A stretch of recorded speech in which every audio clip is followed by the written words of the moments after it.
Hello, everyone, and welcome to episode 462 of the True Crime All the Time Unsolved podcast. I'm Mike Ferguson, and with me, as always, is my partner in true crime, Mike Gibson. Gibby, how are you? Hey, I'm doing good. How about you? I'm having a great week, my friend.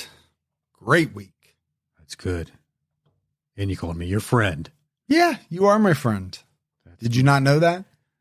There's times I may not always act as if that's the case, but yes, you are my friend. Let's go ahead and give our Patreon shout outs. We had Ben Whitaker. What's going on, Whitaker? Nobody. You could be somebody. Come on, nobody. Kaylee. Oh, hey, Kaylee. Kiki Barwick. Thank you, Barwick. Catherine Montanez. Hey, Catherine. Andrew McNaughton. Hey, Andrew. Deborah Mitchell. There's Mitchell. And last but not least, Nicole Fleming.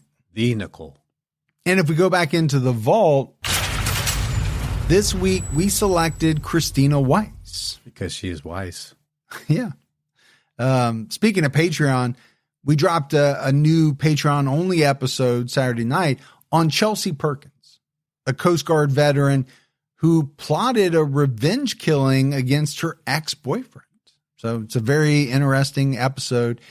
If you're on Patreon, check it out. If you're not, now's a great time to sign up. Absolutely.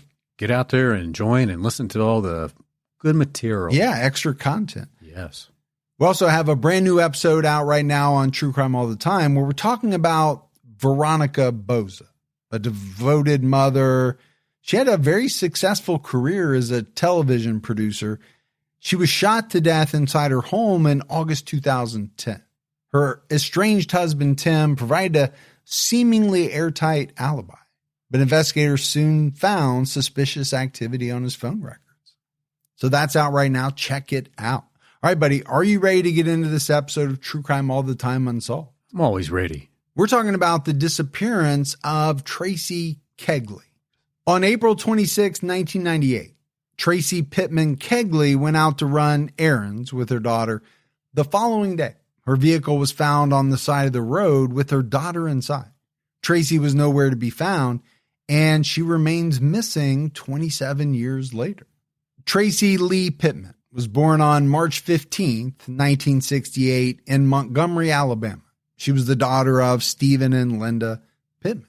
You ever been to Montgomery, Alabama? I have not. I haven't either. I've actually not spent much time in Alabama at all. I think I kind of drove through it once. I've driven through it, but I've never actually gone there as like a destination. I mean, I wouldn't mind going there. No, there's a lot of places in the U.S. that I've driven through, but never really spent much time in.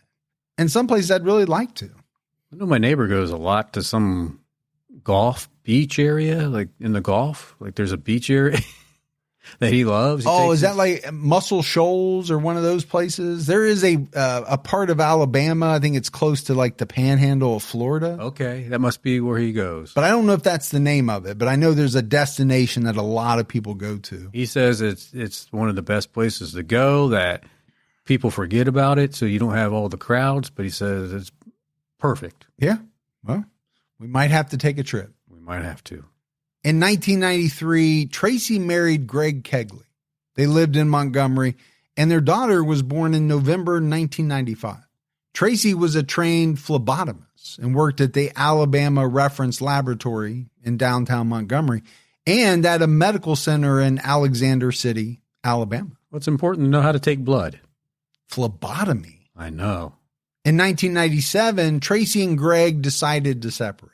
It was said to have been amicable, and they signed divorce documents in February 1998. Their marriage was officially dissolved on April 11th, 1998. You like when everything kind of goes smooth. Yeah, I mean, we don't know how amicable it was, but people said it was. So there are divorces that are very amicable. There are. We actually talked about it quite a bit on our TCAT episode this week. And then obviously you have a lot of them that are very contentious.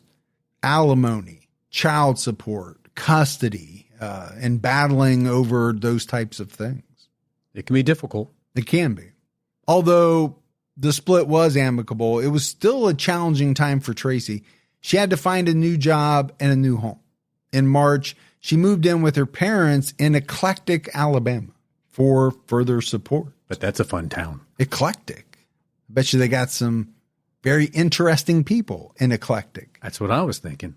But this idea of kind of moving back in with your parents, right? Most parents are always there to support you. And you just said it, right? Divorce can be a very challenging time. And it sounds like her parents were very supportive. Traci soon found a job at a local dentist's office and was scheduled to start working on April 27th, 1998. So, it seemed like she was ready for a fresh start. On Sunday, April 26th, the day before she started her new job, Traci took her 2-year-old daughter with her to run an errand. Traci was last seen at 6:30 p.m. at the BP gas station near the intersection of Highway 231 North and Redland Road in Wetumpka, Alabama. Easy for you to say. It really isn't, and I'm probably not even saying it correctly. Surveillance footage captured Traci pumping gas and walking into the store to pay the bill. Oh, back in the day where all pumps weren't prepay. Oh, and you had to go inside and pay? Yeah. Right afterwards? You could pump your gas and then go in and pay. Yeah. The problem is you could also pump your gas and then drive away, which is what many people did, leading to, I think, pumps becoming either prepay or card only. Yeah. Pay first. Yeah, because we don't want you driving away and not paying. I bet you guys back in the day when you managed gas stations, you probably had a lot of write-offs you had to do for that. Yeah, it did happen a lot. We also had a lot of people who drove off with the nozzle still in their gas tank. Oh, okay. Which in older movies, that was a trope, right? And what you would see is the whole mechanism kind of following them down the road. Right.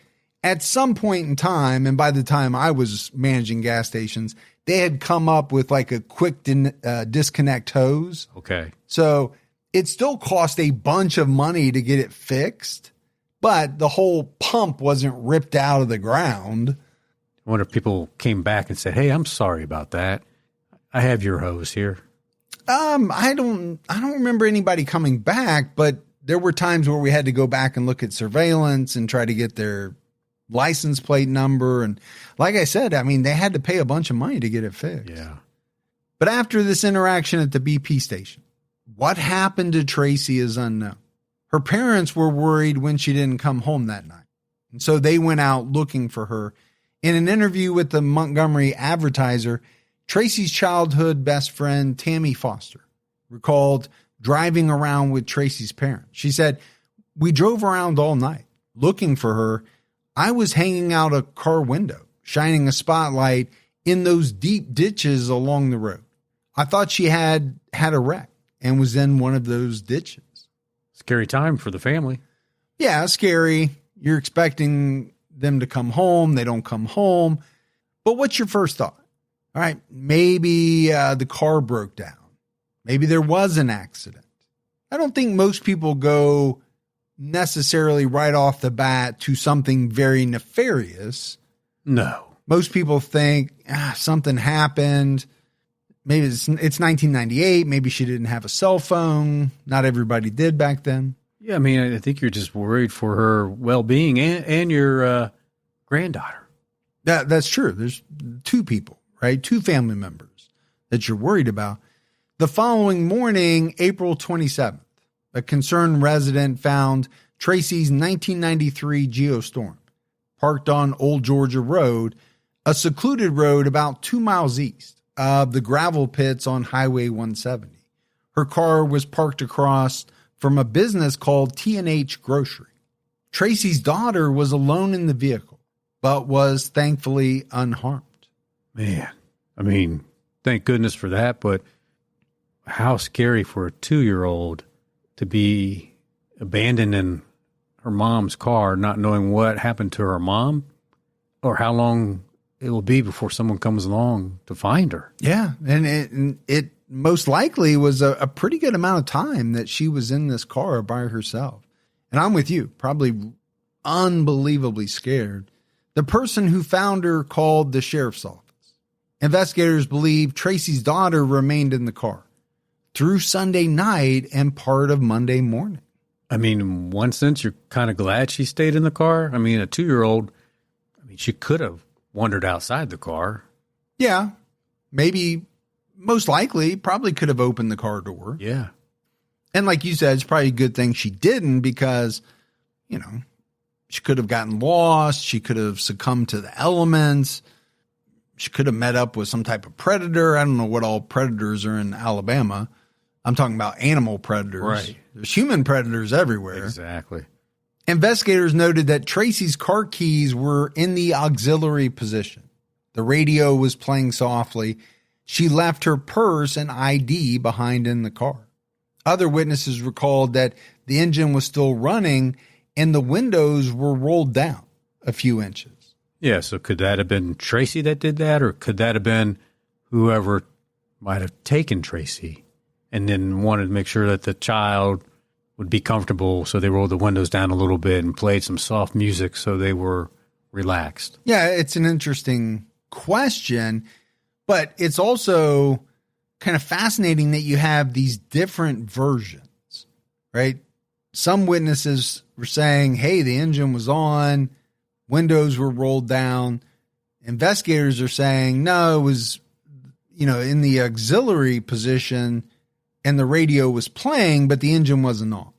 So which one is it? Authorities believe Traci had been driving back to her parents' home when something happened. Road construction on a portion of Highway 170 made it unlikely that she would have taken that route. In her interview with the Montgomery Advertiser, Traci's friend Tammy Foster recalled hearing the news that the car had been found, but not Traci. She said, the next day after they found her car, I thought somebody got her. And I just talked about how, at first you probably don't go to worst case scenario. Yeah. But now we have a very different situation. The car being found with Traci's daughter inside, but no sign of Traci, and her purse, her ID, all of that is left behind, to me is a much more somber thought. Now, I don't know if you still go to the worst case scenario, but you got to be a lot closer to it because we know most mothers are not going to leave their 2-year-old child alone in the car and just walk off. No way. Voluntarily. Not typical. On April 30th, divers and search teams investigated 2 flooded gravel pits 2 miles east of where the car was found, looking for evidence. And gravel pits are kind of a big thing around here. They often fill up with water, sometimes become fishing holes or swimming holes. I mean, we are kind of, in some senses, rural here. Very true. But foul play was suspected from the beginning. It was said that Traci was a devoted mother and never would have willingly left her daughter unattended in a vehicle. And even if she would do something like that, I don't think she would park the car in an area like that and leave the child alone from sundown to sun up. Oh, yeah, I get your point. I mean, everybody said that's not something she would do, but let's say you were going to do that. What would be the reasoning behind driving out in the middle of nowhere? You could just leave the home, leave your daughter in the house with your parents and never come back, right, if that was your intention. Yeah. So to me, that just kind of doesn't make a lot of sense. I agree with you. I mean, you left your daughter with your mom and said, hey, Mom, I got to run to the store, get something for work tomorrow. I'll be back. And just wouldn't have came back. And then obviously her family and friends know her as well as anybody, and they're saying no, she would never have done that.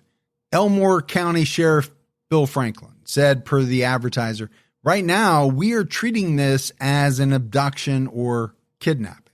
And I don't know how you couldn't, right? With the facts that we know of so far, I think you have to take that angle right from the very beginning. I agree. Almost 250 people helped search wooded areas of Elmore County in early May, but they found nothing. 2 weeks after Traci went missing, Authorities were no closer to finding her.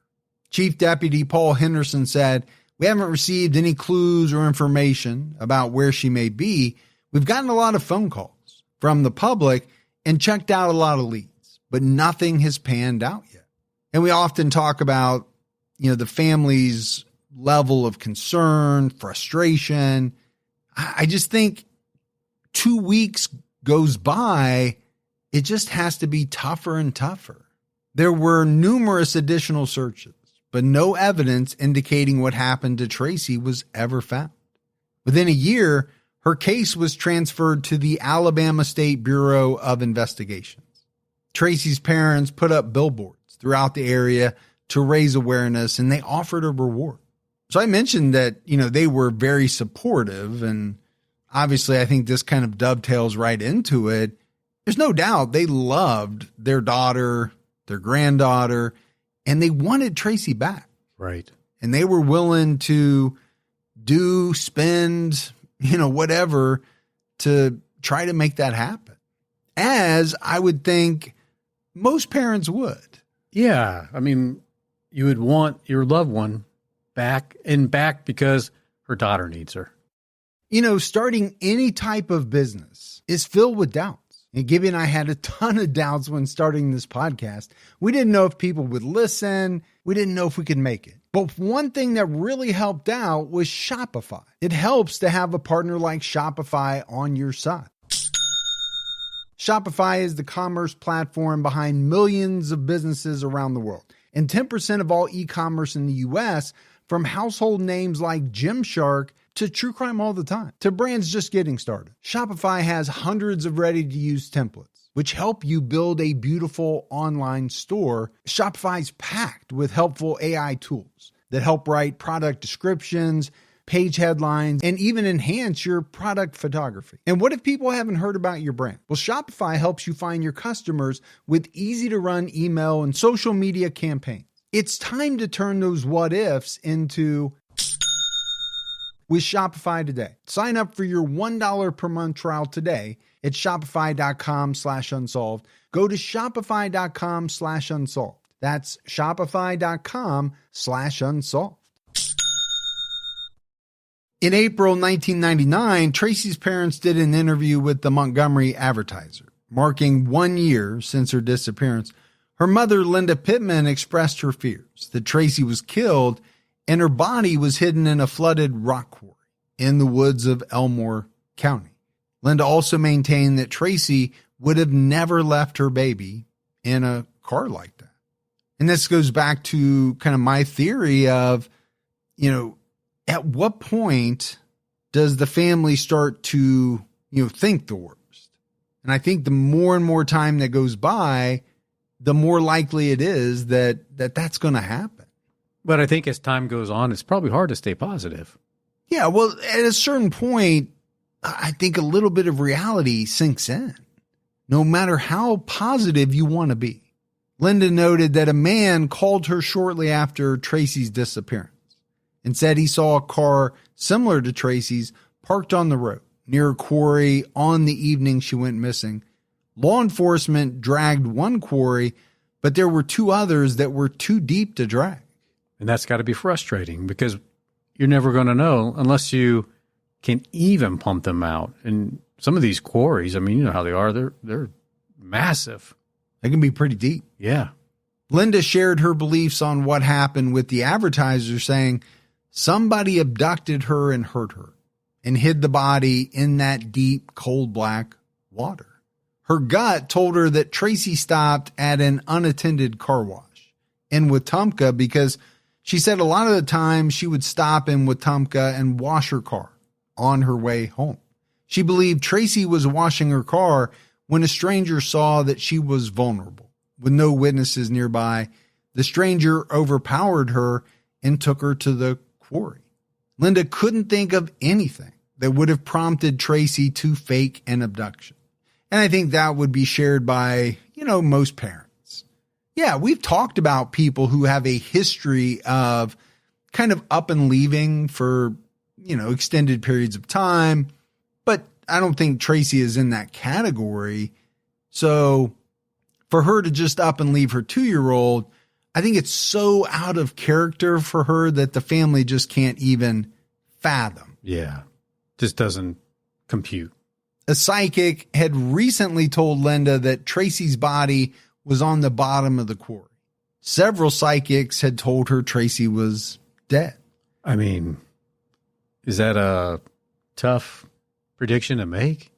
No, and especially if she's already been in the news kind of touting this quarry theory. Well, how hard is it to read the news and then kind of just regurgitate back? Again, I hate to run down psychics. No, I know. But I have to be honest and say I don't have like this huge belief in people having that ability.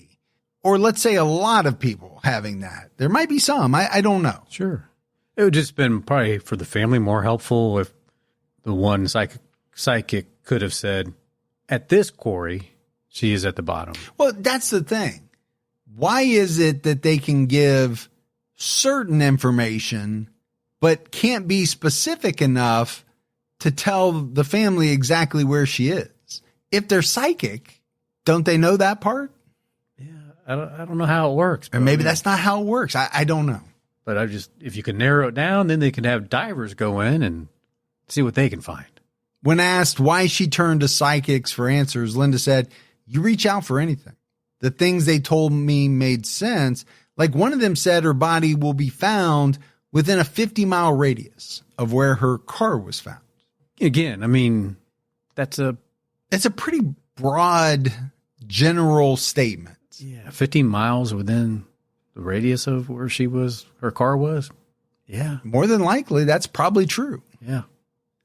I sometimes feel the same way about like FBI profiles, right? It's going to be a white male between the ages of 20 and 35, lives alone, it's just 5'10". We hear very similar profiles. Now, sometimes it turns out to be correct. Sometimes they're way off. Yeah. I mean, hey. But at least that comes from a place of history or, information on past crimes or things like that. It's rooted in some basis of fact. In 2002, Traci's parents increased the reward for information to $100,000. I mean, it tells you they're not messing around. They want to know, where is our daughter? What happened to her? Yeah, and I can only try to put myself in that position. I don't know that there's an amount that I wouldn't be willing to give up to get my daughter back. Yeah. Or to just get information that leads to what happened to her. Because as we've talked about so often, there are many family members of victims who have said it's that not knowing that is often the hardest thing. Now, nobody wants to find out that their loved one is dead, but the not knowing anything, that's tough. I mean, I think it would just eat away at you every day. Yeah. Linda Pittman told the Advertiser she believed someone had information about Traci and she wasn't going to give up her search for answers. It was also reported that by this time, Traci's daughter was 6 years old and living with her father. In 2004, Linda told the Advertiser she was trying not to dwell on the fact that Traci had been missing for 6 years, but she could never stop thinking about it completely. She said, "It bothers me so bad sometimes. I wasn't going to talk to the newspapers about it this year, but then I thought it's a shame not to. If someone wants to do something, this isn't the first time this week she's been brought up to me. It's not like I want to forget her, but sometimes after going through so much and relaying so much, it gets to you." It's got to be hard. Very hard.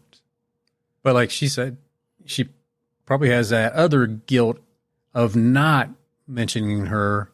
Like, if I don't mention her, then I'm not keeping her fresh and relevant in the news or in the people's minds, because I want them to, come forward if they have any information. So I just can't let it sit there and not say anything either. But it's hard to rehash it over and over and over. But you're right. I mean, most family members, they want as much media attention as they can get because they're trying whatever they can to find out what happened to their loved one. To ease her grief, Linda was providing support to a family in Atmore with a missing loved one. She was contacted by Amanda McGee, whose sister, Melinda Wall McGee, was abducted from her home on March 24, 2003. Melinda was a wife, a mother, a stepmother of 3, and a nurse. On March 24, 2003, after finishing a night shift, Melinda stopped at a convenience store before arriving home around 8 a.m. At 8:30 a.m., she spoke to her husband and her mother on the phone. Her husband was at work, and their kids were with a babysitter. Melinda's husband got home from work at 4 p.m. Melinda's car was parked near the house. Her keys were locked inside. There was a large amount of blood in the home, but Melinda was nowhere to be found. Her purse and cell phone were found in the home. There were no signs of forced entry, but the family usually left their doors unlocked because they knew their neighbors. Despite massive search operations, Melinda was not found. Police believe Melinda was assaulted and abducted while she was sleeping. Melinda was declared deceased in 2010. Her case remains unsolved, but it is considered an active investigation.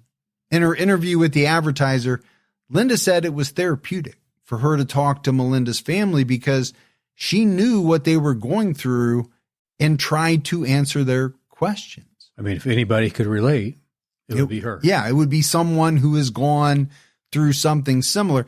And you often see this, especially in unsolved cases where something happens and it causes family members to want to do something. Sometimes it's in the name of their missing loved ones. Sometimes it's working with or helping out other families who are in similar situations, which is what I think Linda's doing here. And I can imagine it could be very therapeutic. I mean, there's been a lot of different charity groups that have came out of tragic events. And there also have been groups that now work to find missing people, do great work. Yeah.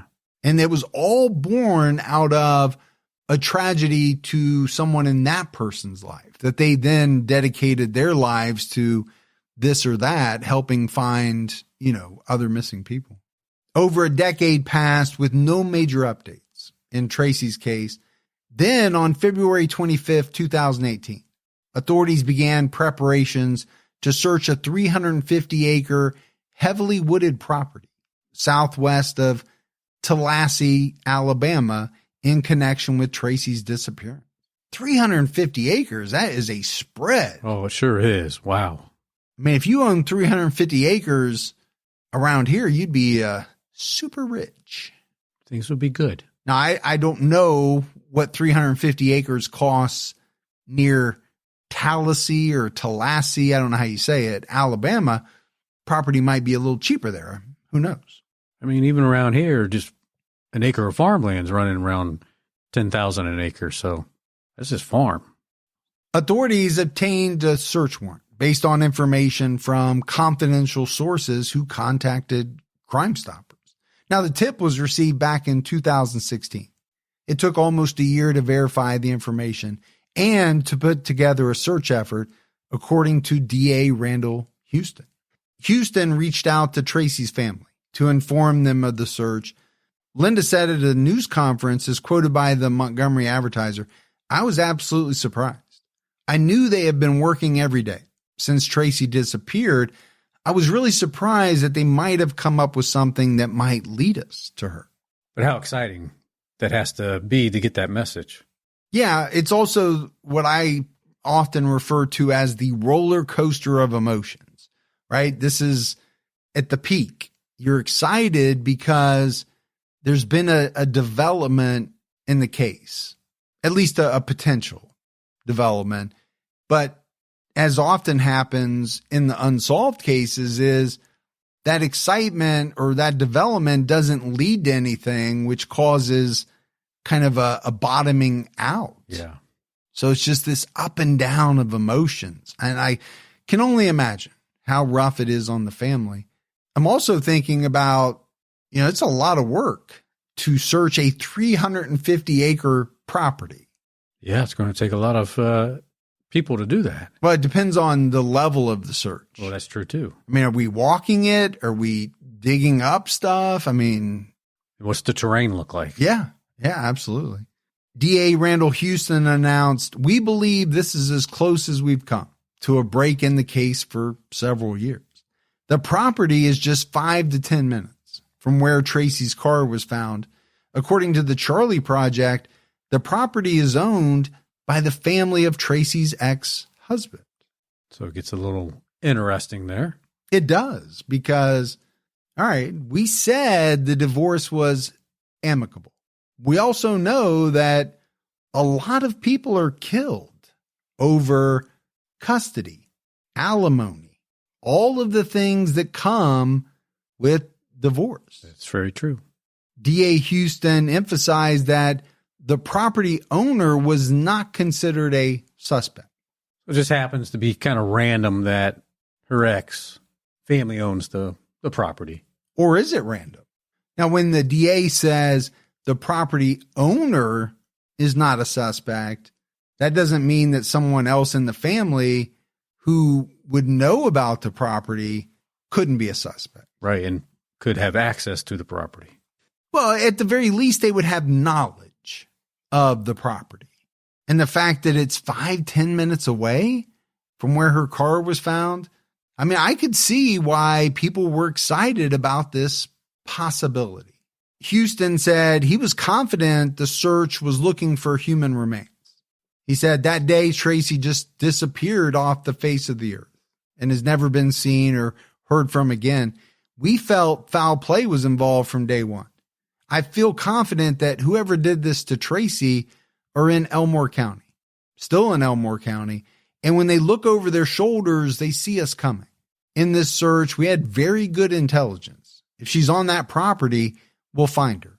If we don't find her, then it's just checking off a box on a long list of long pages in this investigation. And it was said, Gibbs, that the search was the largest of its kind in state history, involving 20 agencies, 17 cadaver and search dog teams from across the U.S., and half a dozen private companies offering things like drones, cell phones, and GPS tracking devices. That's impressive. Well, you have a lot of people coming together to try to find her. The search lasted a week, and 137 points of interest were identified. Dog teams finished their portion of the search on February 27th. Ground teams began searching on the 28th, going foot by foot with helicopters overhead. Dive teams searched 2 ponds on the property. So, I mean, at the very least, you'd have to say they're pulling out all the stops. And I mentioned it, right? Was the largest of its kind in state history. You can see why. 350 acres, all these different agencies, 17 dog teams. Yeah. Seems like they're being very thorough. Very. Walking foot by foot. On March 1st, 2018, DA Randall Houston contacted Traci's parents to inform them that potential evidence that would require forensic review was found in a body of water on the property. The search was expected to come to an end that day. And again, we've talked about, the family getting, these different snippets of information. What do they make of it? What is their emotional state? I don't know if excited is the word. You're not excited to get confirmation that your daughter is dead. No. So that's not the right word, but you do want to know what happened to her. And I'm sure at this point, with years going by, they had to start believing that she was no longer alive. Yeah, and they just wanted to be able to know what happened to her. And where she was, and to bring her home. Alabama Law Enforcement Agency Captain Joe Herman confirmed there were suspects. DA Houston told the Montgomery Advertiser, "This is an active case. There are 3 suspects that we feel are involved in this case that are still in Elmore County. They need to come see us because we aren't going to give up. We aren't going to quit." And again, he noted that the property owner was not considered a suspect. So now we're getting more information. The family was getting more information at the time.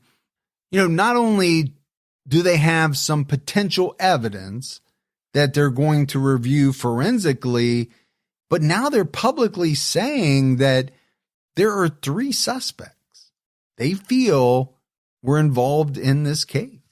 I mean, they sound pretty confident.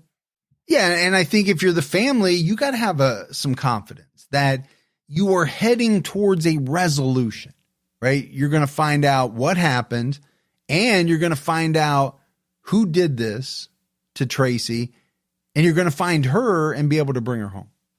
DA Randall Houston updated the Montgomery Advertiser about the search results in March 2019, saying, "It's disappointing. We had such high hopes then. We were hoping the potential evidence we found that last day was the piece of the puzzle we were looking for, the one thing that made everything else fall into place. There were a lot of bones on that property. We hoped we had found what we were looking for." Houston noted that the bones he was referring to were animal bones, most likely deer bones. The land was surrounded by a high fence and could be best described as a deer farm that was littered with bones and carcasses. So I get it, right? You find a bunch of bones. Okay, you're going to be hopeful. But also when you come out and say there were bones all over the property, you're starting to think, serial killer type stuff. Yeah, I was thinking, is it going to be like that Herb Baumeister? Yeah. And then you find out that, it's deer bones. Now, I don't know what was going on there. Were they just killing deer? Were they scattering bones of deer that they had hunted? I just don't know. Yeah. I mean, for the county, I think you're got to be somewhat relieved, though, too, right? That you don't have a serial killer? Yeah. Yeah. You're disappointed, right, that you don't have answers for Traci's family. But let's face it, nobody wants a serial killer with a real high body count. That's going to put you on the map in a real negative way. Yeah, for the wrong reasons, yeah. Houston said forensics still has the evidence. Law enforcement has the case. I haven't received any reports from law enforcement. You never lose hope. We will continue to investigate. But I don't think it would surprise anyone that we were expecting a break by now. And as much as we talk about the family and their frustrations, I think police get very frustrated as well. When they have these tips, these leads, and they don't pan out, that's got to be incredibly frustrating. Yeah, and they're being asked the same questions, right? From the family, but also people in the community. Hey, have you solved that case yet? Yeah, because nobody wants who they believe is a killer running around their community. Right. People want those cases solved. They want to know who did it, and they want to know that that person is locked away so that they can't hurt anybody else. Houston added, we still have the same suspects or people of interest or whatever you want to call them. These sons of bitches need to know that justice doesn't sleep. We're going to continue to work this case for Traci and her parents. They deserve it. And for the community, Elmore County deserves to see justice served. Them sons of bitches. Sons of bitches. Sounds like he's got people he really believes had something to do with this. Oh, yeah, I think so. Also, that's a very rural term. Sons of bitches? Yeah, I don't know that people walk around New York City calling other people sons of bitches. I feel like that's, did you ever watch Smokey and the Bandit? Yeah, didn't you just bring up Smokey and the Bandit on a case like a week or two ago? I probably did. I think you asked me if I'd seen it. But that who hasn't seen Smokey and the Bandit? There's somebody out there that hasn't. But the sheriff in that one. Oh, and his son. Yeah. The Paul Williams, or what's his name? I don't know what his name is. But yeah. But he says, them sons of bitches. Yeah, I kind of think of it being said in that tone with that kind of accent. Elmore County Sheriff Bill Franklin said in 2019, one day we're going to get that one little piece of the puzzle that we can go to the DA's office and they say, aha, and we can jump and run with it. Then we've got a good suspect and we can go ahead and try to get an indictment together and put it before the court. He noted a recent tip that put investigators back on the trail in the case, but he couldn't elaborate. That's part of the frustration, right, in unsolved cases. Police know some things that they often can't share. But I'm also taking from what this guy said in conjunction with what the DA said, that they have a suspect or suspects, they just can't tie anything to them. Yeah. That is solid enough to be able to charge them. Now, again, frustrating when they can't say who it is, but obviously there's a reason why they can't do that. In late April 2025, Alabama Crime Stoppers added $5,000 to the reward, bringing the total to $15,000. Traci's parents previously offered $10,000, and an anonymous donor contributed $4,000, but Crime Stoppers couldn't confirm if those rewards were still active. DA C.J. Robinson said that they didn't know exactly what happened, but they did believe Traci was killed. He also revealed that during the 2018 search, cadaver dogs found evidence that a body had been decomposing on the property, but a body wasn't found. So just evidence of a body being there. Well, cadaver dogs, right, alerting would be evidence that a body was once there. And cadaver dogs, from what I understand, are specifically trained not to alert on, let's say, deer or other types of animals. Yeah. Very specific. Human remains. So if that is true, what does it mean? That potentially the body was there, but then later moved? Could be. Could be. Robinson said, per WSFA, I do think in meeting with the family after that extended search and some of the stuff we found, I think there was not complete closure about what happened, but I think it did help answer some questions. I'll be honest with you, it primarily narrows down to one primary suspect that I still think killed her, and I still think that at some point in time, that one witness that we need out there will come forward, and I hope they spend the rest of their life in prison. I mean, to me, it sounds like it's somebody local then. Yeah, it does to me as well. And I get it. And I understand why they can't come out and name the suspect, because they don't have the information to really properly call them a suspect, but they really feel strongly that this person is involved. Yeah. And I can't help but wonder, Gibbs, if they're talking about Traci's ex-husband. You have this 350-acre farm, just 5-10 minutes away from where the car is found. Also, let's look at the 2-year-old.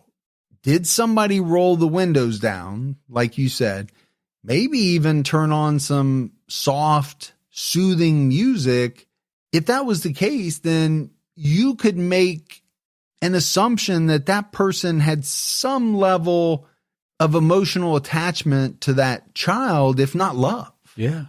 And could you also say, as far as those mixed reports of the car being, the car was running, but other reports, from the police saying, well, no, it was just in the auxiliary mode. Could it have been running earlier when people went by and then somebody turned it off and put it in auxiliary mode because someone was going back and forth checking on the car because they were checking on who was in the car? Possibly. Both investigators and Traci's family believe there was foul play involved in her disappearance. But as of April 2026, no one has ever been arrested or charged in connection to her case. Authorities have not publicly identified any of the suspects they've mentioned. Traci was described as 5'10", 140 pounds. She had brown frosted hair and hazel eyes. She was last seen wearing pink shorts, a white floral top, and white tennis shoes. If you have any information about Traci's disappearance, you can call the police or Crime Stoppers using the 24-hour tip line at 334-215-STOP or 1-833-AL1-STOP. I wonder, once the daughter gets to a certain age, if she's going to recall anything, remember anything, either on her own or through hypnosis that could provide some needed detail. Yeah, I mean, it's possible. I think, one of the problems is that, she's in her 30s now. So not to say that it couldn't happen, but you kind of think if it was going to, it might have already at this point.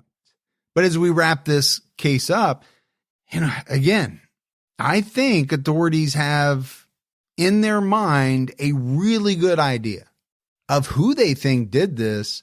And I think there's some reasons for that they can't share, but obviously they don't have enough to publicly name anyone, to bring any charges against anyone. But I do think this is a case that, could be solved. And we could find out somewhere down the road that, okay, someone's getting charged and taken to trial for this murder. Yeah. But who that is, we have no idea. But it's a sad case, right? We talked about it early on. You have a young mother kind of starting life over after a divorce. She's never been heard from or seen again. You have the 2-year-old who was left in the car, thankfully unharmed. Again, what does that say about the killer? Yeah. If there is a killer who hurt Traci, but didn't hurt the infant. So they're compassionate about kids, or are they compassionate about that kid? And I think that's a great question, because if you can answer some of those questions or any of those questions, it can lead the police down a path. But to me, they can't even get some of these initial questions answered. It's why I think they have a hard time, or have had a hard time, finding just even some of the little pieces of the puzzle. Yeah, I think they're just hoping one day something will slip. Or somebody will come forward. Or someone will come forward, and that's all they're going to need. Yeah, hopefully. But that's it for our episode on the disappearance of Traci Kegley. We got a voicemail. You want to check that out? Let's hear it. Hi, this is Sarah. I was listening to the Jody Huizentroop episode now. I love listening to the more popular cases through different podcasts. I love you guys. I was listening to Nancy NG a few days ago, and after it got done, I was looking up to see if the March 2026 search ever happened or had an update. It's mid-April right now, and I couldn't find a single article even mentioning that the search was supposed to be done again in March 2026, and I was just wondering if you guys had heard any updates about it or anything like that. Thank you. Keep your own time ticking. Bye. All right. Thanks for the voicemail. I think that's one of the tough things when you research a case, and a lot of times you're using newspaper articles and things like that. You'll get a report about something that is going to happen. Yeah. But then never see anything else about it. And it makes you wonder what happened. Right. It's like they only report when something happens. When something doesn't happen, even if it was supposed to happen, it's not newsworthy. Yeah. So you don't find anything about it. But no, I've not heard anything. Gibbs, you heard anything on that? I have not. So maybe we'll check it out. Yep. But most of the time we're busy researching the next one or the next couple. But all right, buddy, that is it for another episode of True Crime All the Time Unsolved. So for Mike and Gibby, stay safe and keep your own time ticking.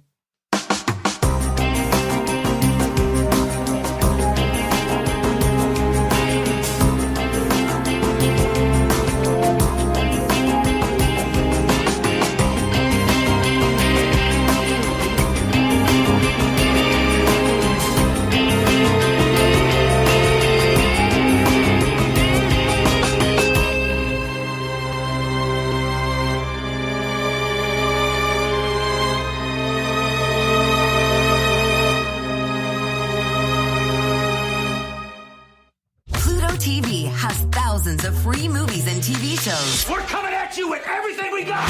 This is the mindset. Free. This is the mantra. Free. This is the mindset. With movies like Pineapple Express, the entire Star Trek film franchise, and Gladiator, and TV shows like Survivor, SpongeBob SquarePants, The Fairly Odd Parents, and Ghosts, Pluto TV is always free. Huzzah! Pluto TV. Stream now, pay never.